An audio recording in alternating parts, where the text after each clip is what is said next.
Hey everyone, so a week ago I released a video breaking down and talking about the details in every FNaF trailer. Well, if you watched that video, you may have noticed a few trailers missing, and I actually have a really good reason for that. I forgot. So today we're going to go through and look at all the trailers I missed, pointing out any details and comparing them to their official release. And the one we're going to start off with is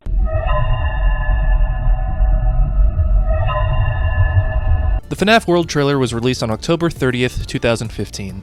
The original trailer was posted on Scott Cawthon's YouTube channel, same as the others, but it has since been deleted. According to Scott, the reason for this deletion was because it was, quote, a crappy trailer.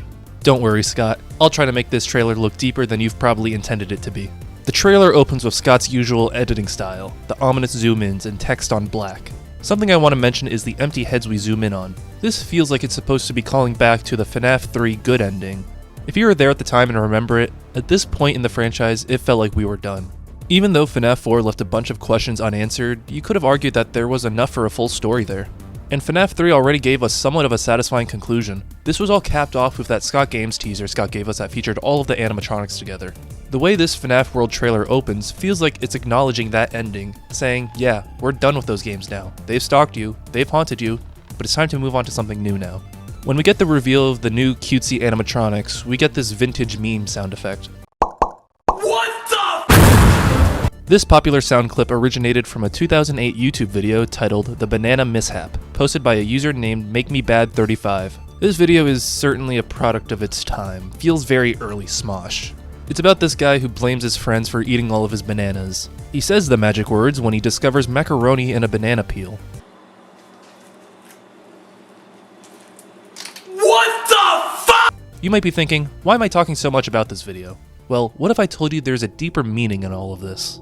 You see, at first glance, it appears that the WTF sound clip was used in the context of this FNaF teaser to signify the drastic change in tone, or maybe Scott preemptively acknowledging the harsh reaction he knows he'll get for this trailer. Okay, so that establishes that the person yelling WTF represents the FNaF audience. Let's look at the banana skit again. The main character of this video, whose name is Damien by the way, is trying to solve a mystery very similarly to the FNaF fanbase. He wants to know who ate all of his bananas, just like how us, at the time, wanted to know who killed and stuffed those kids in animatronics, and why.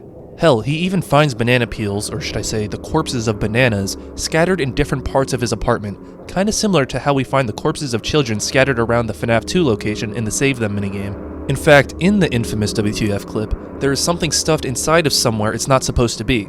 When his friends show up, Damien aggressively theorizes and blames each one of them, only for it to be revealed that Damien himself destroyed all of the bananas while drunk, playing, quote, banana puppets. So, what does this mean? Well, Damien is the theorist, the player, the lore hunter. He's spiraling into a conspiracy, finding meaning in scattered clues, only to realize he did it himself, just like us. We're the ones stuffing lore into places it was never meant to fit. We are drunk, playing puppets with these bright yellow bananas. Nah, I'm just kidding. This voice clip literally means nothing except a goofy little sound bite to transition into gameplay. Speaking of which, now's a good time to mention that there were actually two trailers for this game. The original one, I already said, was released on October 30th, but Scott later released an updated one on IndieDB on January 8th, 2016.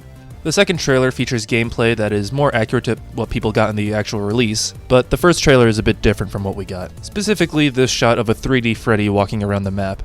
Compare this to version 1.0 of the game. Yeah, it's understandable why he had to update this trailer. We would get something slightly more similar to this with Update 2, but it was still noticeably different. After the gameplay, we are hit with a bunch of names in quick succession. Fun fact, this is the first time Funtime Foxy is mentioned, over half a year before their first appearance in the sister location trailer. The Funtime Foxy we get in this game is supposed to be a fixed version of Mangle though. To this day, no one is sure why Scott didn't just call them Toy Foxy. And speaking of Mangle, the final shot of this trailer is of Mangle playing with a paddleball. Not really sure what to make of it, I think it's just a joke, but it would be dumb of me not to mention the teaser we got 3 days after this trailer's release, which showed a hanging Mangle. I'm not really going to get into this because I want to save the Scott Games teasers for another video. And plus, we have a lot more trailers to get through. So, let's move on to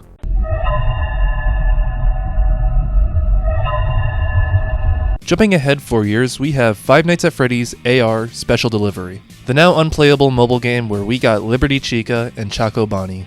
Fun times. Anyway, the first trailer for this game was released on September 13th, 2019, and is the first FNaF trailer to be live action, which makes sense for an AR game. We start the trailer in this dark room. While I did just say that this trailer was live action, there are a few things in it that's obviously not. Besides the glowing red Freddy eyes in the closet, we have a poster on the wall and one on the bedroom door. The wall one reads, "Our animatronics have been specifically designed to ensure you'll never be alone again." And the door one reads, "Welcome to the Freddy Fazbear Entertainment Service Program." These posters reference the delivery service that's introduced in this game. A delivery service that will probably never be mentioned again. Is this game even still canon anymore? Regardless, as we approach the closet, we hear whispers that ramp up in volume, ending with a quote from Sister Location. "I've been living in the shadows." A weird quote to use since this was Michael Afton speaking, and I'm pretty sure he doesn't appear in the game. After that, we get a flash of white before we get another semi-reference to the Aftons. For exactly 5 frames, we get the text, "To survive, listen carefully. Put me back together again." The "put me back together again" part is referencing the famous FNaF 4 quote, but I believe the quote overall is supposed to refer to the gameplay of collecting remnant and rebuilding and fixing up the various animatronics in the game. It could also be a glitch trap reference, since Help Wanted did just release a few months before this. In that game, you're tricked by listening to someone who tells you to put someone together. This trailer ends with the POV running down a hallway with Freddy chasing them, followed by a voice line from Baby. If you are very quiet, maybe I will not find you. And that pretty much does it for AR. Before I move on though, I do want to quickly mention the launch trailer for this game, featuring everyone's favorite King of FNaF Markiplier. The trailer was basically an extended version of the announcement trailer, featuring a lot of the same shots as that one. There are a few more in here though, and overall it's probably one of my favorite trailers from the Steel Wool era of FNaF, mostly due to how this is all shot. Also, this shot with the Christmas lights on the wall before it flashes a message kind of reminds me of Stranger Things. Not sure if that's intentional. Anyway, time to move on.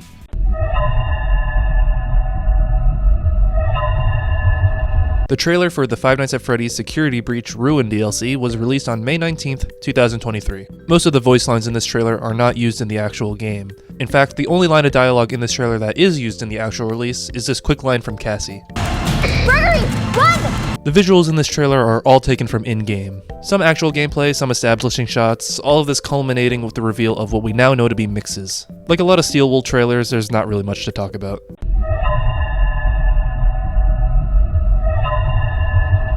So originally, I wasn't going to cover this one since I just wanted to do the canon games, but I like this trailer that kind of harkens back to Scott's original trailer style, which I appreciate. Despite having a reveal trailer that was released on June 6th, 2024, FNaF Into the Pit actually had a leaked trailer come out a whole 5 months earlier on January 23rd. This trailer though is just very simple, it's all taken from in-game. The real trailer I want to talk about is the one shown in the Guerrilla Collective 2024 livestream. The trailer opens with the CRT monitor and the text "Into the Pepperoni" before it glitches into a bunny logo, the Mega Cat Studios logo, and then finally, Scott's Anim Dude avatar. Like I said before, this trailer is somewhat reminiscent of Scott's old editing style, dolly shots, zoom-ins, and glitchy text on black.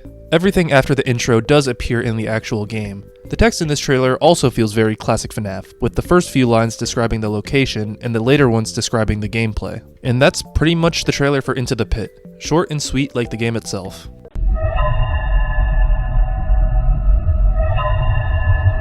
Now I know I just said I was planning to do only the canon games, but I thought I'd throw this one in as a bonus. Especially since I thought the trailer for this collab was really well done. The first teaser for the Dead by Daylight Five Nights at Freddy's chapter was released on a PAX livestream on May 9th, 2025. The teaser itself doesn't show much, just a small part of the FNaF map and a glimpse at Springtrap. The real trailer for this crossover was released a month later on June 16th, 2025.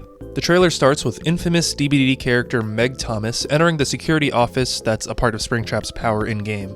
On the left, we see a toy gun on a filing cabinet that sort of resembles the Phaser Blaster from Security Breach. After a really high-res shot of Meg, we get a weird reference here. On the wall, there's this frog clock. This clock was taken from the now-cancelled FNaF Plus fan game, which was a part of Scott's Fazbear Fanverse initiative. Why they chose to reference this, I have no idea. After seeing the clock, we pan over to the security cams. On one of the left ones, there's a Balloon Boy toy, which kinda reminds me of the BB toys we see in the movie. This Balloon Boy looks a little different than usual though. This one is wearing white and sporting a tie. I think this is supposed to make him look like DBD's poster survivor, Dwight Fairfield. On the main cam, we see a layout of the DBD FNaF map, as well as 3 options for a system reset. This is a clear reference to the FNaF 3 gameplay, since the options for rebooting are audio, cams, and ventilation. This is just a reference though. There's no rebooting systems as a part of his power. The layout of the DBD map also kinda looks like Anim Dude if you squint at it, similarly to how the FNaF 3 map did as well. Also on the desk are a pizzeria cup and a crumpled up paper ball, staples of old FNaF offices. Looking closer into the cams, we get our first look at Springtrap, aka the animatronic. We then see Claudette Morel running past a hook in the dining hall. This type of map generation can't happen in-game, by the way. Fast forwarding a bit, when we get to this shot in the trailer, as we see Springtrap walk through the arcade, on the right you can see the entity's claws just hanging out in the corner, reminding us that we are currently in its realm. We then get a quick shot of Jake Park running to hide in a locker before Springtrap enters the security room grabbing Meg. This references his ability to do this exact same thing in the game. Despite this being a cinematic trailer, it is actually very accurate to your average solo queue game. A Meg wasting time on cams, Jake hiding in a locker for no reason, an injured Claudette probably going to self-care in a corner somewhere, and a missing Dwight who was probably hard-tunneled at the beginning of the game. God, I love DBD. Me too. And I think that will do it for this video. I thought about including the movie trailer in here as well, but there wasn't really anything to talk about for that one. It was just a pretty standard movie trailer. So with that, I will once again say, thank you for watching. Remember to like it if you liked it, subscribe if you really liked it, and I'll see you next time.